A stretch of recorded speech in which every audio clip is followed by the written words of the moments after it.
BJP పనైపోయిందని ఒకరంటున్నారు. లేదు లేదు ఇప్పుడు అసలు యుద్ధం మొదలవుతుందని మరికొంతమంది వ్యాఖ్యానిస్తున్నారు. సో ఇప్పుడు పొలిటికల్ పార్టీలకు సంబంధం లేకుండానే విద్యార్థుల పేరిట ఒక ఉద్యమాన్ని బిల్డ్ చేశారు.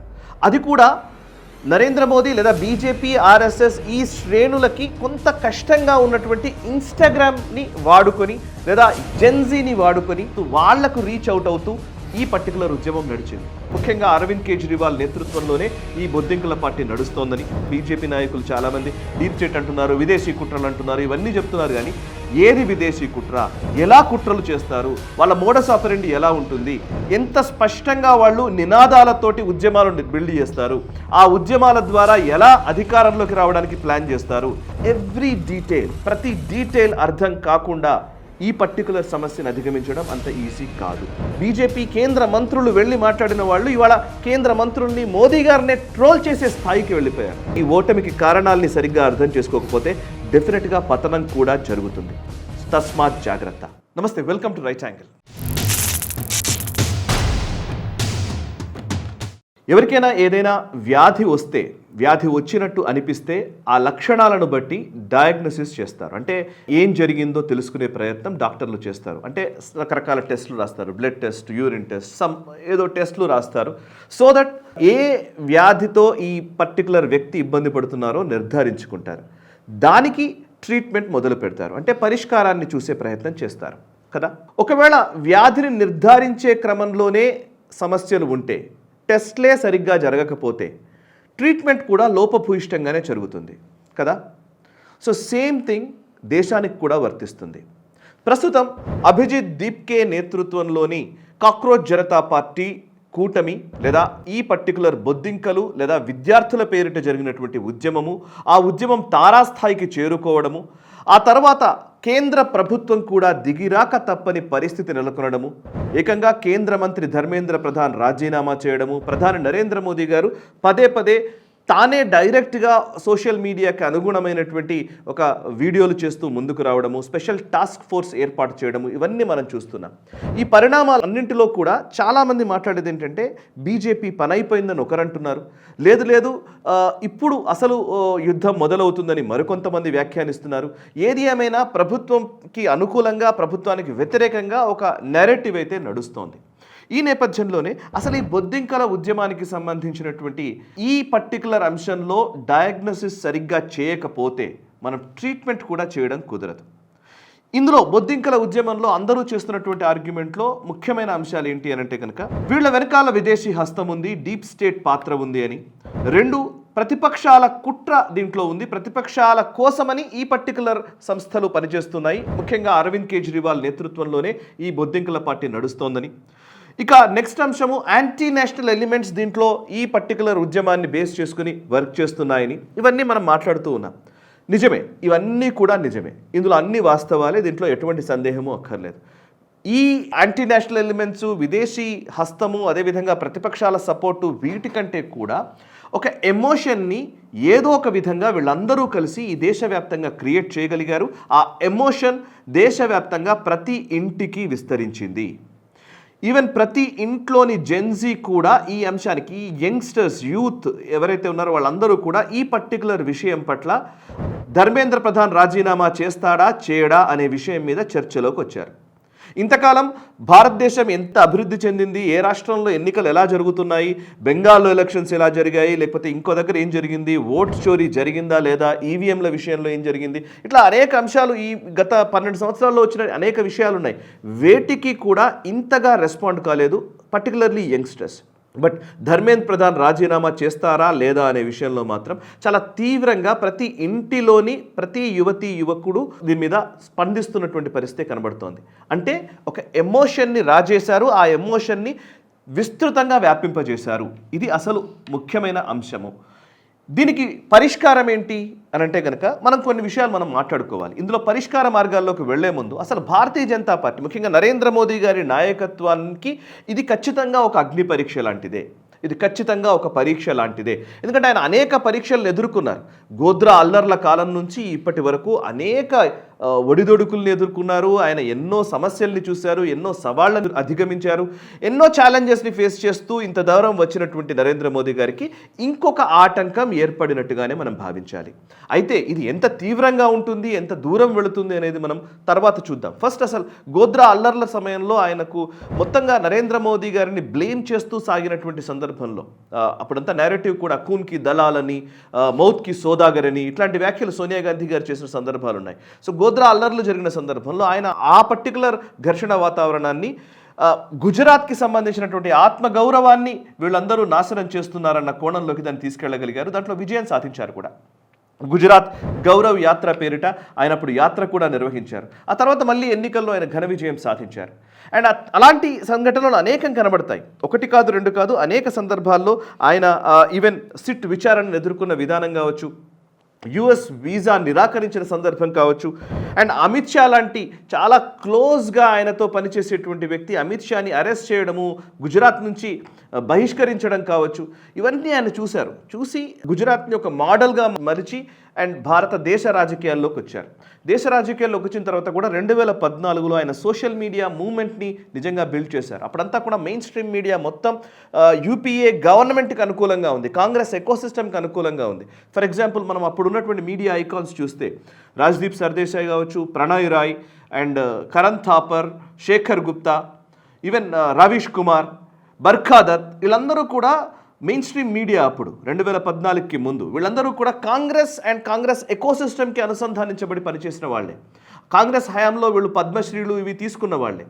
సో ఆ మెయిన్ స్ట్రీమ్ మీడియా మోదీకి అగేన్స్ట్గా వార్తా కథనాలు రాస్తున్న టైంలో సోషల్ మీడియా మాధ్యమాల్ని వాడి సోషల్ మీడియా మూవ్మెంట్ ద్వారా కాంగ్రెస్ అవినీతి గురించి, కాంగ్రెస్ పరిపాలనలోని అంశాల గురించి వ్యాఖ్యానిస్తూ విమర్శలు చేస్తూ కాంగ్రెస్ ముక్త్ భారత్ అనే నినాదం కావచ్చు, అబ్కీ బార్ మోదీ సర్కార్, అచ్చే దిన్, ఇట్లాంటి నినాదాలు తీసుకొని సోషల్ మీడియా ద్వారా నిజంగా దేశ ప్రజలందరినీ కూడా కదిలించగలిగారు, తన వైపు తిప్పుకోగలిగారు, ఎన్నికల్లో ఘన విజయం సాధించారు. 2014లో సోషల్ మీడియాని వాడుకున్నారు. ఇప్పుడు అదే సోషల్ మీడియా నరేంద్ర మోదీ గారికి ఇబ్బందికరంగా మారుతోంది. ఎందుకు అనంటే ఆ రోజు సోషల్ మీడియాలో యూట్యూబ్, వాట్సాప్, ఫేస్బుక్ ఇట్లాంటి ప్రసార మాధ్యమాలు, ఇట్లాంటి మాధ్యమాలు ఉంటే ఇప్పుడు ఇన్స్టాగ్రామ్ ఎరాలోకి మనం ఎంటర్ అయ్యాం, ఆర్టిఫిషియల్ ఇంటెలిజెన్స్ ఉన్నటువంటి ఎరాలోకి మనం ఎంటర్ అయ్యాం. సో ఇప్పుడు ఒక ట్రాన్సిషన్, ఈవెన్ సోషల్ మీడియాలో కూడా ఒక ట్రాన్సిషన్ జరుగుతోంది. సో షార్ట్ ఫార్మాట్లో వీడియోలను చూసే అలవాటు పెరిగింది అండ్ ఆర్టిఫిషియల్ ఇంటెలిజెన్స్ని వాడి కొత్త కొత్త మీమ్స్ తయారు చేసేటువంటి ఒక బ్యాచ్ ఏర్పడింది. సో ఈ కొత్త తరానికి దగ్గర అవ్వడానికి నరేంద్ర మోదీ ప్రయత్నం చేయక తప్పని పరిస్థితి ఏర్పడింది. అందుకే ఆయన ఇన్స్టాగ్రామ్ వీడియోల కోసం అని ఆయన వీడియోలు కూడా చేసి అర్ధరాత్రి ఒక వీడియో చేసి పెట్టారు. సో అంటే ఇప్పుడున్న పరిస్థితుల్లో ఆ ఇన్స్టాగ్రామ్ శక్తుల్ని అర్థం చేసుకోవడం అనేది చాలా కీలకం. నిజానికి భారతీయ జనతా పార్టీకి ఈడొక కొత్త అగ్ని పరీక్ష అని ఎందుకు అన్నానంటే కనుక, భారతీయ జనతా పార్టీ మొదటి నుంచి చూస్తే కూడా మొదటి నుంచి వాళ్ళకి డైరెక్ట్ ఫైట్ ఎవరితో ఉండేది? కాంగ్రెస్తో ఉండేది. సో కాంగ్రెస్ని ఎదుర్కోవడం కోసం భారతీయ జనతా పార్టీ శ్రేణులు, ఆర్ఎస్ఎస్ శ్రేణులు, జాతీయవాద శ్రేణులు అందరికీ కూడా ప్రతి అంశం పట్ల అవగాహన ఉంటుంది. సో కాంగ్రెస్ని ఎదుర్కోవడం పెద్ద కష్టం కాదు. అండ్ కమ్యూనిస్టులని ఖచ్చితంగా మొదటి నుంచి పోరాడుతూనే వస్తున్నారు. ఒకవైపు కమ్యూనిస్టు భావజాలం, ఇంకోవైపు జాతీయవాద భావజాలానికి మధ్య చాలా ఫైట్ నడుస్తూ వచ్చింది కాబట్టి ఈవెన్ కమ్యూనిస్టులను కూడా ఎదుర్కోగలరు. మరొక వైపు ఇటు ప్రాంతీయ పార్టీల విషయానికి వస్తే ప్రాంతీయ పార్టీలకు కూడా ఒక ఫార్ములా సిద్ధం చేసుకున్నారు. అంటే మోదీ సిద్ధం చేసుకున్న ఫార్ములా ఏంటంటే ప్రాంతీయ పార్టీలు ప్రైవేట్ లిమిటెడ్ కంపెనీలుగా మారిపోయాయి అండ్ ఆ పర్టికులర్ వ్యక్తులను కేంద్రంగా చేసుకొని నడుస్తున్నటువంటి వ్యవస్థలు కాబట్టి సో వ్యవస్థ ఇంపార్టెంట్ అనే భావనని ప్రజల్లోకి తీసుకెళ్లడము అండ్ ఆ ప్రాంతీయ పార్టీల అవినీతిని ప్రజల్లోకి తీసుకెళ్లడము, కుటుంబ పాలనను ప్రజల్లోకి తీసుకెళ్లడము, దీంతో అధికారంలోకి రావడం వాళ్ళు చేయగలుగుతున్నారు. ఈవెన్ మమతా బెనర్జీని గద్దెదించినా లేకపోతే నవీన్ పట్నాయక్ని గద్దెదించినా అనేక సందర్భాల్లో అది ప్రూవ్ అవుతూ వచ్చింది. అంటే ఇప్పుడు కాంగ్రెస్, కమ్యూనిస్టులు, ప్రాంతీయ పార్టీలు వీటన్నిటినీ కూడా ఎదుర్కోవడానికి భారతీయ జనతా పార్టీ దగ్గర సరైన ఫార్ములా ఉంది, సరైన స్ట్రాటజీ ఉంది. ఇక విద్యార్థి సంఘాల విషయానికి వస్తే ఏబీవీపీ అంటే ఎస్ఎఫ్ఐ, ఏఏఎస్ఎఫ్ని, ఏఏఎస్సీని ఇట్లాంటి లెఫ్ట్ వింగ్ స్టూడెంట్ యూనియన్స్ని ఎదుర్కోగలరు. కానీ ఇప్పుడు ఎవరు వచ్చారంటే కనుక ఇండి కూటమిలోని పక్షాలన్నింటినీ కూడా ఏకరువు పెట్టి వాళ్ళందరినీ కూడా వాళ్ళ తప్పులన్నింటినీ ఏకరువు పెట్టగలిగే సామర్థ్యం భారతీయ జనతా పార్టీ శ్రేణుల దగ్గర ఉంది. కానీ ఇప్పుడు ఇండి కూటమిలోని పక్షాల కాకుండా ఒక కొత్త మొహంతో ఒక కొత్త వేదికగా మారి ప్రతిపక్షంగా మారింది ఈ సిజేపీ. సో ఇప్పుడు పొలిటికల్ పార్టీలకు సంబంధం లేకుండానే విద్యార్థుల పేరిట ఒక ఉద్యమాన్ని బిల్డ్ చేశారు. అది కూడా నరేంద్ర మోదీ లేదా బీజేపీ, ఆర్ఎస్ఎస్ ఈ శ్రేణులకి కొంత కష్టంగా ఉన్నటువంటి ఇన్స్టాగ్రామ్ని వాడుకొని లేదా జెన్జీని వాడుకొని 25-30 సంవత్సరాల లోబడి ఉన్నటువంటి యువతీ యువకుల్ని ఎక్కువగా ఎంకరేజ్ చేస్తూ వాళ్లకు రీచ్ అవుట్ అవుతూ ఈ పర్టికులర్ ఉద్యమం నడిచింది. నిజానికి 30 ఏళ్ల పైబడిన వాళ్ళందరికీ కూడా అనుభవంలో ఉన్నవే. చాలా విషయాలు యూపీఏ గవర్నమెంట్లో ఏం జరిగింది, కమ్యూనిస్ట్ రెజీమ్లో ఏం జరిగింది, ఇవన్నీ మనకు తెలిసినవే. కానీ ఈ తరం పిల్లలకి అవి తెలియదు. సో వాళ్ళలోనే ఈ పర్టికులర్ విష బీజాలు నాటే ప్రయత్నాలు చేస్తూ ఉన్నారు సిజేపీ ప్రతినిధులు. అందులో వాళ్ళు సక్సెస్ అయ్యారు కూడా, ఒక మేర సక్సెస్ అయ్యారు. సో దీనికి విరుగుడు కనిపెట్టకపోతే, దీన్ని కరెక్ట్గా అర్థం చేసుకోకపోతే, దీన్ని సరిగ్గా డయాగ్నోస్ చేయకపోతే ఖచ్చితంగా ట్రీట్మెంట్ లోపభీష్టంగానే ఉంటుంది. అందుకే భారతీయ జనతా పార్టీ ఈ సమస్యను అధిగమించడానికి యంగ్స్టర్స్ని, అంటే ఈ కాలం యువతకు చేరువయ్యే విధంగా మాట్లాడగలిగే వ్యక్తులని ఎంతమందిని ప్రమోట్ చేయగలుగుతుందో చూడాలి. అండ్ ఇప్పుడు అందుకోసమే పార్లమెంట్ చర్చలో కూడా తేజస్వి సూర్య పేరు, లేకపోతే భాన్సురి స్వరాజ్ గారి పేరు, ఇట్లా ఈవెన్ టీడీపీకి సంబంధించి రామ్మోహన్ నాయుడు గారు, లేకపోతే శ్రీకృష్ణదేవరాయలు గారు, ఇట్లా యంగ్ ఎంపీలనే ఈ చర్చలో ముందు పెట్టాలని బీజేపీ ఆలోచిస్తున్నట్టుగా తెలుస్తోంది. సో నరేంద్ర మోదీ గారు గోద్రా అల్లర్ల నుంచి ఇలాంటి సంఘటనలు అనేకం చూస్తూ వచ్చారు. కానీ ఇప్పుడు ఈ తరానికి ఒక రకంగా చెప్పాలంటే ఈ తరం నుంచి వస్తున్నటువంటి ఈ విమర్శలు, ఆరోపణలు, ఈ మీమ్ వార్ని ఎలా ఎదుర్కొంటారో మనం చూడాలి. ఎదుర్కోవడానికి కావాల్సినటువంటి సరంజామా, కావాల్సినటువంటి వనరుల్ని, కావాల్సినటువంటి వ్యక్తుల్ని, టీమ్స్ని ఆయన మళ్ళీ రీషఫిల్ చేస్తారా, రివైవ్ చేస్తారా, బీజేపీ స్టైల్ని ఎలా ప్రజల్లోకి తీసుకెళ్తారు, నిజంగా బీజేపీ గవర్నమెంట్ ఏం చేసిందో ఆ అంశాన్ని ప్రజల్లోకి తీసుకెళ్ళడం కోసం ఏం చేస్తారు, ఇవన్నీ కూడా మనం వేచి చూడాల్సిన విషయము. ఇప్పుడు కనుక నిజంగా డయాగ్నోస్, నేను ఇందాక చెప్పినట్టుగా వ్యాధి నిర్ధారణ సరిగ్గా జరగకపోతే దాని ట్రీట్మెంట్ కూడా చాలా లోపభూయిష్టంగా ఉంటుంది. దానివల్ల రోగి ప్రాణానికే ప్రమాదం. సో భారతదేశంలో భారతదేశ వ్యతిరేక శక్తుల కుట్రల్ని పటాపంచలు చేయాలంటే ఆ కుట్రల గురించి స్పష్టంగా అవగాహన కలిగి ఉండడం చాలా అవసరం.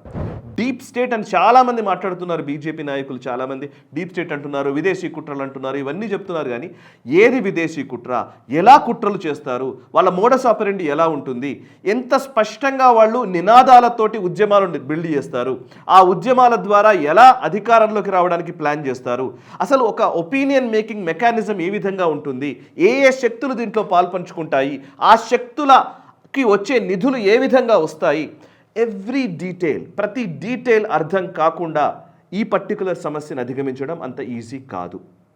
సో ఇది నేను చెప్తే చాలా ఎక్కువగా ఆశ్చర్యంగా అనిపించవచ్చు, బట్ ఎస్, ఇదే ట్రూత్. నిజానికి చిన్న బొద్దింకలుగా వచ్చినటువంటి వాళ్ళు అసలు ఎటువంటి హంగు ఆర్భాటం లేకుండా, డబ్బులు లేకుండా, డబ్బులు అంటే వాళ్ళ దగ్గర విదేశీ నిధులు చాలానే వస్తున్నాయి, బట్ జనాలు కూడా కనిపించలేదు. జూలై 19వ తేదీ వరకు కూడా జంతర్ మంతర్లో పెద్దగా జనాలు లేరు. కానీ 19వ తేదీ నుంచి 25వ తేదీకి వచ్చేసరికి సరిగ్గా 6 రోజులు 7 రోజుల లోపలనే మొత్తం ప్రభుత్వ యంత్రాంగం అంతా కూడా మారిపోయే పరిస్థితిలోకి తీసుకొచ్చారు. అండ్ అది కూడా బీజేపీ కేంద్ర మంత్రులు వెళ్ళి మాట్లాడిన వాళ్ళు ఇవాళ కేంద్ర మంత్రుల్ని, మోదీ గారినే ట్రోల్ చేసే స్థాయికి వెళ్ళిపోయారు. సో ఒక ప్రభుత్వాన్ని ఏమాత్రం గౌరవించని దాఖలాల్లోకి వెళ్ళిపోయినప్పటికీ ప్రభుత్వం వాళ్ళన్న డిమాండ్లు అన్నింటినీ నెరవేర్చే స్థాయికి వచ్చింది అని అంటే కనుక ఇది ఖచ్చితంగా వాళ్ళు సాధించినటువంటి విజయమే. అయితే పూర్తిగా ఈ ఓటమిని పతనంగా భావించాల్సిన అవసరం లేదు. అయితే ఓటమి సరిగ్గా అర్థం చేసుకోకపోతే, ఈ ఓటమికి కారణాలని సరిగ్గా అర్థం చేసుకోకపోతే డెఫినెట్గా పతనం కూడా జరుగుతుంది. తస్మాత్ జాగ్రత్త. ఈ వీడియో నచ్చితే లైక్ చేయండి, 10 మందికి షేర్ చేయండి, కమెంట్స్ ద్వారా మీ అభిప్రాయాలు మాతో పంచుకోండి. మనసా వాచా కర్మణ, దేశహితం కోసం నేషనల్ స్టార్. ఈ వీడియో మీకు నచ్చినట్టయితే లైక్ చేయండి, 10 మందికి షేర్ చేయండి, అలాగే కామెంట్ల రూపంలో మీ అభిప్రాయాలను మాతో పంచుకోండి. Nationalist hub group of channels ను సబ్స్క్రైబ్ చేసుకుని తెలుగునాట జాతీయవాద జర్నలిజాన్ని ప్రోత్సహించండి. ఈ వీడియో కింద ఉన్న బెల్ ఐకాన్ పై క్లిక్ చేయడం మర్చిపోవద్దు.